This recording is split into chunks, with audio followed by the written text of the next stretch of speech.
Hello, you're watching video 2 of the week 2 content for APG5365. As we discussed in the first video this week, political economy is an approach to analysing media and communications that looks at the organisation and structures of these industries. In doing this, we are most interested in who has the power and control of them and the effects and consequences this has. Crucial to this organisation and structures is one of the key institutions within our societies, and that is the government, also referred to as the state. In the first video, we noted the rising role of governments as media producers and regulators as one of the two reasons for the rising interest in taking a political economy approach to studying, analysing and critiquing media.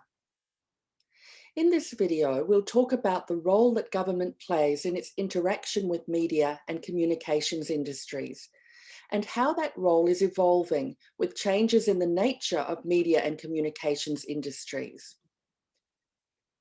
In particular, this concerns the internationalization of media and communications and of the companies that control them, as discussed in the first video. The importance and power of media was recognised from early days, way before there was a thing called the internet. Around the world, in virtually every country, governments have always tried to have an active role in how media and communications industries are structured and operate, and also regarding the content they produce. One example can be found in Australia with the Wireless Telegraphy Act of 1905. This brought in government regulations for radio communications, even though Australian public radio broadcasting didn't start until many years later in 1923. So we can see that one of the key ways governments have played their role in media interaction is through policy and regulation. While all states around the world regulate media and communications, the ways they do this and the extent of the regulation differ in every country. During times of crisis, such as wars and political upheavals, the involvement by the state and regulations on media will also change. We saw in February 2021, for example, access to the internet was temporarily banned in Myanmar after a military coup for reasons of stability. There are many types of models that scholars have devised to show us how media and communications industries are set up and regulated, and some of them overlap too. There is much academic debate even on what these models might be, but here are some examples of these models or types of models. Firstly, a liberal or free press model tied to freedom of speech, based on the idea that media organisations should be able to publish what they like in the interests of free speech, and consumers will decide whether to believe it or not. There is a minimal level of government control, and this is most evident in the US, though it is a part of many other Western countries and further countries around the world as well. Interesting though, it does not mean the US has the most media freedom. Former President Trump was particularly anti-media. An organisation called Reporters Without Borders publishes an annual press freedom index, and in 2020, it placed the US at number 45. Number 1 was Norway, Australia was 26, New Zealand number 9, and bottom of the list at 180 was North Korea. Another model is the public service model, where media have particular obligations. This can be seen in the UK, Canada, Australia, India, Mexico, and many other countries. It's often combined with a free press model in that although there is government funding for some media, there is not necessarily government control to a high degree. And a third model we might consider is a state or government controlled media, where governments want more overt decision-making capacity to control the messages that media sends.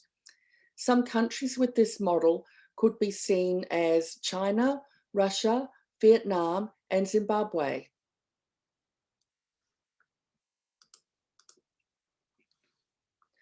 One reason why so much attention is given to media and communications around the world is because media can be seen as a public good, not just as making commercial products for consumption, but as having a more universal purpose that is fundamental to improving and maintaining the quality of our lives. To put this in perspective, other examples of things seen as a public good are road rules and traffic management, such as speed limits and seatbelt wearing, education and health systems. There's an expectation that media could be relied upon to be at least factual and true, and not publishing deliberately misleading information. Some commercial media corporation bosses, however, argue that they are part of the profit-making entertainment industry and shouldn't be expected to decide what is in the public interest, nor burdened with being a public good. Instead, they should be allowed to offer what the public is interested in, even if this is mainly celebrity stories, ad-type pieces about shopping, and sensationalized, unverified stories.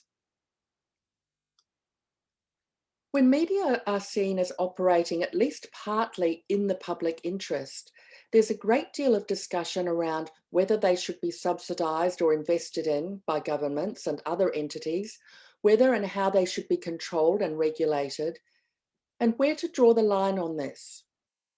The situation has become increasingly complex with new media that potentially offers the ability to produce content for everyone rather than just consume it.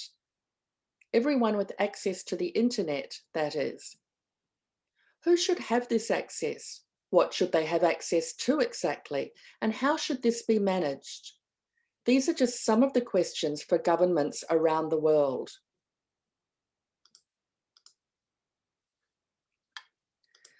Media have many different functions around the world with widely varying structures and accountability. For example, a political function of the media may have priorities around state ownership and use of communications for nation building via cultural identity. Another function concerns social and cultural objectives around such things as diversity, social integration, and heritage preservation. There may even be laws around ensuring there is diversity in the market. Or, as in Australia, there may be laws about ensuring commercial media includes a specific quota of locally produced content, some of which might be subsidised. There may also be anti-monopoly laws and structures in place to enable public service media to provide important information and to be relevant when citizens need it. In many different ways, this demonstrates how vital the role of media and communications is considered in the context of the priorities of particular nation states.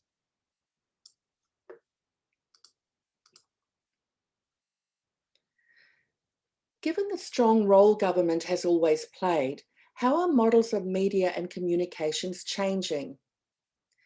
In the first 2 decades of the 21st century, we've seen a global rise in what is termed neoliberalism across governments and organisations. This emphasises a market rules, user pays philosophy. Scholars such as Fitzgerald argue that since the 1980s, there has been an increasing push to get governments to liberalise and open up their markets. This has happened in many other sectors of the economy, not only in the sector of media and communications. Fitzgerald argues that this shift has resulted in a greater emphasis on economics and finance, rather than on those political or social cultural goals I mentioned earlier. As media and communications industries increasingly become corporatized, the focus in terms of production and content becomes much more on profit, financial improvement and growth, rather than necessarily what those national objectives may have been in the past. This is exacerbated, Fitzgerald says, by the rise of transnational conglomerates, which operate across continents and, as a result, are even less tied to particular national objectives. Fitzgerald suggests that this trend towards corporatization and commercialization across the world began in the US in the early 1980s, moved to countries in Europe and to other Western nations, and eventually to transitional and developing countries as well.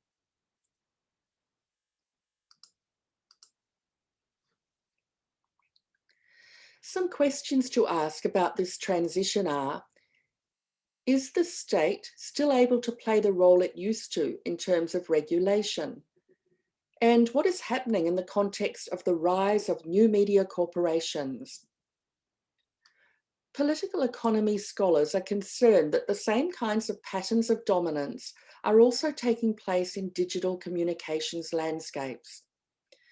Bryce Nixon is one scholar who argues there is growing power in the hands of just a few corporations.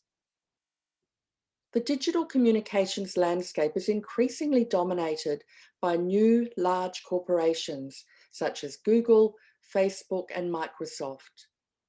In many ways, the same concerns prevail around corporate structure and profit motives and objectives. The concern these scholars raise is, how do we understand this growing dominance of large corporations? Is it resulting in our media and communication spheres moving away from their traditional priorities and nationally public interest-oriented objectives? Or is it possible for those objectives to survive? What do these transformations mean for the role of the state? Can national states and governments still be effective in managing their own media and communications domains? Or has this moved to a global structure, both of transnational corporations and global technologies, making the role of the state less and less relevant?